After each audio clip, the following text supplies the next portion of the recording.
लोगों की टोल के बारे में काफ़ी तकरार थी।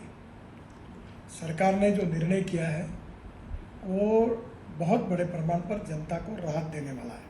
केंद्र सरकारने फास्टॅग आधारित वार्षिक पास सुरू करण्याचा निर्णय घेतला आहे। बुधवारी केंद्रीय मंत्री नितीन गडकरी यांनी पास प्रणालीची घोषणा केली। या पासमुळे महामार्गावर प्रवास करणाऱ्यांवरील आर्थिक भार कमी होण्याची शक्यता त्यांनी व्यक्त केली आहे। तर चला या व्हिडिओमधून जाणून घेऊया या विषयाबद्दल संपूर्ण तपशीलवार माहिती। 15 ऑगस्ट पासून हा पास लागू होईल, ज्यामुळे महामार्गावर कोणत्याही अडचणीशिवाय प्रवास करणे शक्य होईल। तसेच या पासची किंमत 3000 रुपये असणार आहे। हा पास लागू झाल्यापासून 1 वर्ष किंवा 200 प्रवासांसाठी वैध असेल। एक ट्रिप म्हणजे एक टोल क्रॉसिंग, म्हणजेच प्रवासी एका बाजूने ओलांडू शकतील। त्यावेळी 3000 रुपयांच्या पास नंतर प्रवाशाला 200 ट्रिप म्हणजे 200 टोल क्रॉसिंग मिळतील। एक टोल क्रॉसिंगचा खर्च सरासरी 15 रुपये असेल। उदाहरण पाहायला गेलं तर तुम्ही एका टोलवर 50 रुपये भरले तर तुम्हाला 200 टोलवर 10,000 रुपये द्यावे लागतील।